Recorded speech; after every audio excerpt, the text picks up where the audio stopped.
अस्सलाम वालेकुम। ये एक ऐसा सॉफ्टवेयर है जिसमें हम यूज़ करते हैं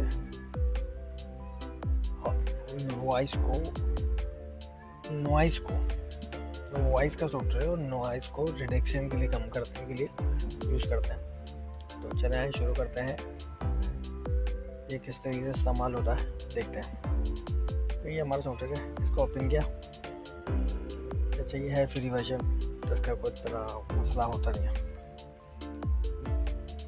जब भी ऑडियो करेंगे अब 2 मिनट की खामोशी होगी उससे पहले, ताकि हम सिलेक्शन में सिलेक्शन करेंगे, नॉइज़ रिडक्शन ढूंढेंगे और ये मिल गया। यहाँ से गेट करेंगे और आराम से इसकी रिडक्शन करके दोबारा इसको करके उसकी नॉइज़ कम करेंगे। और गलती ये हो गई है कि हमने दोबारा का पूरा सेलेक्ट ही नहीं किया कि शोर किस में से निकालना है। तो दोबारा हम कंट्रोल ए करके या एरो से सेलेक्ट करके उसमें से रिडक्शन कर देंगे शोर की। देखिए काफ़ी सारा शोर कम हो जाए। एक दफ़ा या 2 दफ़ा आप कर लें ताकि शोर कम हो जाए। इस तरीके से आपका ये शोर कम हो गया।